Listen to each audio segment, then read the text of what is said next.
Have you ever considered which nations have the most promiscuous wives, or if such study is available? It would be unreasonable to anticipate the conclusive research that will definitively establish them for such a delicate topic. We have actually been able to address the issue thanks to some fascinating study, though. It is undeniably much simpler to perpetrate adultery in the contemporary world of today. There are more choices now for people seeking for a side fling due to online websites that actively promote adultery. Here are top 7 countries with most unfaithful/cheating wives and women, but before subscribe to our channel and press the bell icon. Thailand. Thailand has the unfortunate honor of being the world's most unfaithful nation. There are many ways to cheat in Thailand, including the customary Mia Noi, minor wife. The informal kick culture, in which both men and women have pals they hang out with in addition to their spouses, is also popular with the younger population. Not all of these connections are romantic. In this Southeast Asian country, the sex business is a significant economic segment. A rising sex-for-sale society that targets males in massage parlors, clubs, and brothels has also emerged. All types of fetishes are catered to by sex workers in Patpong. Bangkok's Patpong neighborhood is one of the most well-known red light areas in the globe. All of these could have encouraged Thai men and women to engage in sexual behavior without boundaries. Thai males commit less adultery than Thai women do. In the long term, adultery always leads to sorrow. There is always at least one. Denmark. The Nordic region consistently ranks highly in surveys that measure its residents' contentment, but it also appears that they do well when it comes to adultery. However, it appears that the inhabitants of the city's center, Copenhagen, may be contributing to an increase in the typical rate. In Copenhagen, more than 1/3 of residents have cheated on their spouses. Despite this, nearly half of married people confess to having affairs. The Danish city of Copenhagen is referred to as a social and erotic arena. Sex parlors are located directly next to respectable family lodgings in Denmark. In this country of Northern Europe, Victoria Milan flourishes. The number of women using the service has increased. France. In France, 16.3% of women will perpetrate infidelity. Men are more probable, 22%. According to a Huffington Post story, 93% of the populace in France commits adultery, making it a legal offense. When it comes to issues of the heart, the Gallic people have always been regarded as being reasonably tolerant. The phrase l'heure bleue actually alludes to the hour following work when males would visit their mistress.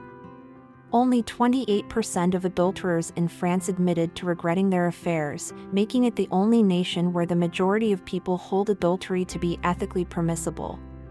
Instead of falling, President Hollande's survey numbers increased when he was accused of scurrying off on a scooter in the middle of the night to see his lover. Spain. It may surprise some that Spain does not appear higher on the list given its reputation for having an ardent and fiery disposition. Despite the attractiveness of Spanish women, Spain is ranked 5th from the bottom because of its large devout population. They follow customs that forbid adulterous relationships. As Catholics in large numbers, Spaniards naturally disapprove of adultery. However, one can infer from the high divorce to marriage percentage of over 60% that people are terminating relationships before beginning new ones. Extramarital relationships continue to be somewhat taboo in Spain, despite the fact that the Catholic Church's power is diminishing in the nation.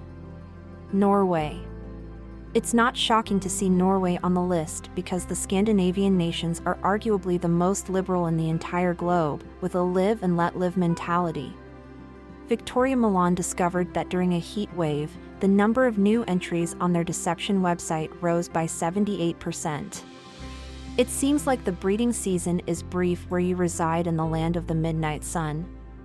The lengthy, frigid, and desolate winters may make it difficult to go outside.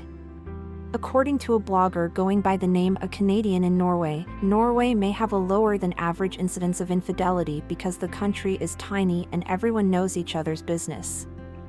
It's fortunate that you're likely to discover that the neighbor with whom you're having a romance is related by blood. Italy. It's not surprising to learn that a country belongs to the top class of cheaters when its former leader was known for hosting bunga bunga parties and was found guilty of paying for sex with a minor sex worker. Italian women are renowned for being extremely impassioned and being experts at wooing. This is supported by a research that reveals that nearly half of Italian women have had extramarital relationships. In Italy, infidelity by married women is no longer considered a crime. In order to preserve their reputation, women can now fib about having an affair. Also, Casanova, the face for adultery, was born in Venice. Italians continue to have this image today. As he observed, dishonor only arises in reality when the infidelity is made public, Casanova wrote to an empress. But that was in the 18th century, before divorce attorneys were developed. Nowadays, much more than just dishonor hits the dust.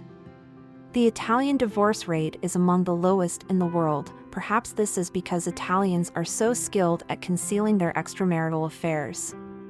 Germany. Few would have predicted that married Germans are more passionate than French people, which is another unexpected classification. They simply keep their sexual indiscretions subdued and more covert. With 60% of respondents believing infidelity to be ethically permissible, they came in second place to the French. When it comes to these issues, they also have the most equitable community. The most promiscuous women in the European Union, 43% of women and 40% of males, both admitted to having affairs. You understand why there will likely be long lines of young males at German consulates worldwide.